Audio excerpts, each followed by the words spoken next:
watch Mr. Heavyweight Boxing today. Hey, what's up, man? This is Chris, the Nightmare Ariel, and you're watching Mission Boxing. See what's the deal. Now, I just wanted to talk about something that's always intrigued me. This whole story has always intrigued me. I'm not sure this will ever happen again. The Pete Rademacher story. You know, we all know for those of you that don't know, he was a 1956 gold medalist. Then he competed in his first fight against the heavyweight champion of the world at the time, Floyd Patterson. I've always thought that was a great feat, and I've been meaning to put a video out on this for a while now. But this is something that's always stood out to me. I don't think it'll be done again. I just don't really see, you know, this really being done again, unless we just get some, you know, diamond in the rough type of prospect that moves up. I mean, anything could happen in this boxing, especially when money's involved and popularity is involved. Anything could happen. Pete Rademacher, he was in 1956. He won the Olympic gold medalist in Melbourne. He was a four-time Northwest Golden Gloves champion, national champion. He won Army national championships and Golden Gloves, and a lot of, you know, he was really good in the amateurs. He was an offensive lineman for Washington State University. You know, so going into this fight, you know, prior to the fight, Patterson had fought, who did he fight? Archie Moore for the vacant title. Moore was 39 years old. He was looked at as ancient. You know what I mean? He was like an ancient fighter at the time. And Floyd Patterson at that time was the youngest heavyweight champion of the world. We know Tyson came along to top that record. But so you had one guy that was extremely old versus one guy that was extremely young. So, you know, Pete Rademacher, you know, I've read stuff about it, and he thought that, you know, he could beat Floyd Patterson. He's the one that got people behind him. Out in Washington, he got people behind him. And he thought that, you know, his dreams were to win the gold medal and then to arrange a fight for the heavyweight championship if he was to win the gold medal. So he did it. He reached out to Cus Yamato, who was the manager, to arrange a championship fight in Seattle. Because he needed some convincing, you know. I guess Rademacher and the people he got to, you know, behind him, they offered Cus Yamato $100,000, and Cus Yamato, he turned it down. Then they made an offer for $250,000, and Cus Yamato agreed. And he just wanted some assurance that, you know, there wouldn't be any type of hometown advantages. That, you know, just besides the crowd being in favor of Rademacher. So they hired Tommy Lorraine, who was a light heavyweight champion from Philly, a great fighter. So they had him, you know, be the referee. And besides that, they accepted the fight. You know, they really, you know, they accepted the fight. And there was protests, you know, don't get it wrong. There was protest. The National Boxing Association, they refused to sanction the fight.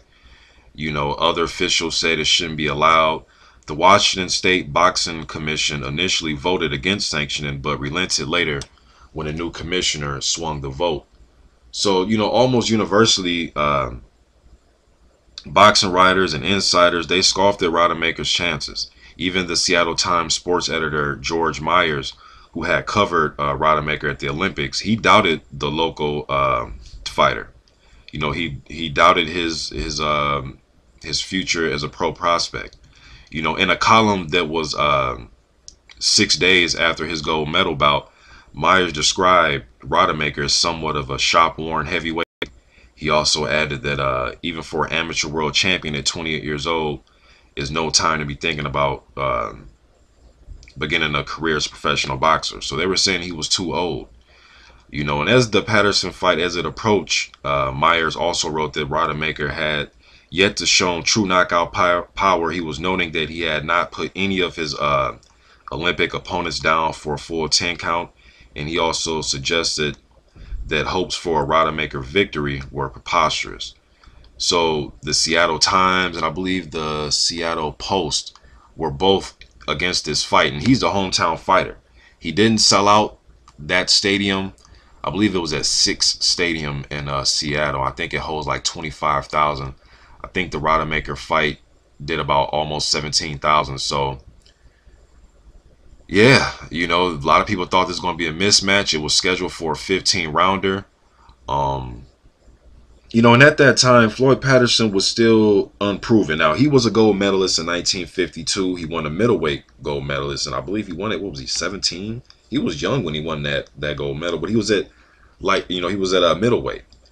So nobody really, so he was still growing into his own fighter. They thought he was a good prospect, up and comer. He had lost to Joey Maxim. I believe they fought at light heavyweight when he lost to him. Joey Maxim is a great fighter. That fight's actually on YouTube. Then he had fights with who else did he fight, man? I know he fought Jimmy Slade, Tom Jackson, Tom Hurricane Jackson. That one of those fights are on YouTube. Good fight. Jackson was giving up his height. He was a tall heavyweight for the 50s. He's about 6'4". He would give up his fight and just brawl with you. Archie Moore, then he beat Archie Moore for the vacant title. Then he defended the title one time against Jackson in a rematch from the title eliminator, and then he fought Rademacher. So it wasn't like, Floyd Patterson was this long reigning champion. No, he was still a young kid. He was only, I believe, was he 22 when he fought him? 22 when he fought Rademacher. So, you know, Rademacher thought he could pull it out, man. He had, faith in himself. Like I said, Floyd Patterson, he was still coming into his own. He was smaller. I believe he was at least outweighed about at least 15 pounds on fight night. I don't have everything in front of me, but I think he was outweighed by 15 pounds on fight night. But in the fight, yeah, it was scheduled for 15 rounds. From what I've read, obviously the amateurs, you don't fight. You fight 3 or 4 rounds in amateur competition. From what I've read, Rademacher didn't even do over 10 rounds in the gym before. Now, I don't know if that's true, but that's from what I read, that he hadn't even sparred 10 rounds before, let alone going 15. But he thought he could jump right on Patterson and take advantage of some of Patterson's downfall. He used to fight out of the peekaboo, and sometimes Patterson lets you have your way inside on him, and you can keep him at bay with a jab at times. But he was fast. Patterson had really fast hands, man, and the fight started, and Rademacher did well in the fight. He did really good in the fight. He knocked Patterson down in the second round. Was it a right-handed caught Patterson? I think it was a right-handed caught Patterson. He tried to take a step back and kind of misplaced his foot, and he fell down kind of face first, and he was hurt. He was groggy. He got up hurt. But then he got up, and he pretty much beat the hell out of Rademacher. He stopped him, I believe, in the 6th or 7th round. Knocked him down about 6 times, I believe, and so it was kind of like a great moment. And then as the fight went on, it kind of just turned into a one-sided beatdown. But still a heroic performance for Rademacher. Got to make his first pro debut. We know other guys could have got this opportunity. In the 70s, Teofilo Stevenson, after the 76 games, there was money thrown to him to fight Ali. That fight never took place. And then in the 90s, we had Felix Savon was offered a boatload of money from Don King to fight Mike Tyson in the summer of '96 at the Olympics, and that didn't take place. It's funny because Savon was a heavyweight in the Olympics that year, and Vladimir Klitschko was the super heavyweight gold medalist. So it was kind of funny that Tyson wanted Savon instead of trying to throw money out to a Klitschko. But I understand the money was there for Savon and Cuban. He was the best Cuban heavyweight in a lot of people's eyes since Savon, or the best Olympian since Savon. But I don't know, man. This is just something I wanted to get out there. I know a lot of you probably already know this, but just want to give some shine to Pete Rademacher because I was looking at the upcoming Olympics and I see Marlo Moore, fighter from the East Bay. I believe he's from Oakland, but I know he fights out of Virgil Hunter's gym, and he just won the Olympic qualifiers, the U.S. Olympic qualifier. So he is one step closer to getting to Rio for the 2016 games. So I've just been on my Olympic amateur stuff right now, man. I want to give Pete Rademacher his, just give him some shine, man. I know a lot of you historians, a lot of you old school fans know who Pete Rademacher is, but I know a lot of younger fans don't. But he is the first guy in the heavyweight, I believe, just in history. But I know he's in the heavyweight division. He's the only guy, his first fight to be for the heavyweight championship of the world, and he was a gold medalist.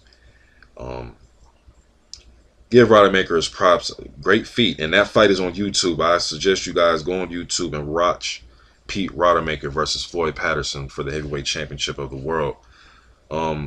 But yeah, Rademacher had a good amateur career. I know he lost to Zora Foley in the amateurs, and he beat him, and he lost to him. Then he lost to Foley in his second fight after the Patterson fight. So they were throwing him in there tough, you know. But I guess he thought him being 28 and, you know, Patterson still being a lot younger and then a guy who was naturally smaller. I think Rademacher thought he could take advantage of it, but props to Pete Rademacher from stepping up and taking that leap of faith like that, and props to Cus D'Amato, man, for letting the fight happen. A lot of people don't think it should have happened, but it did, and it was a decent fight.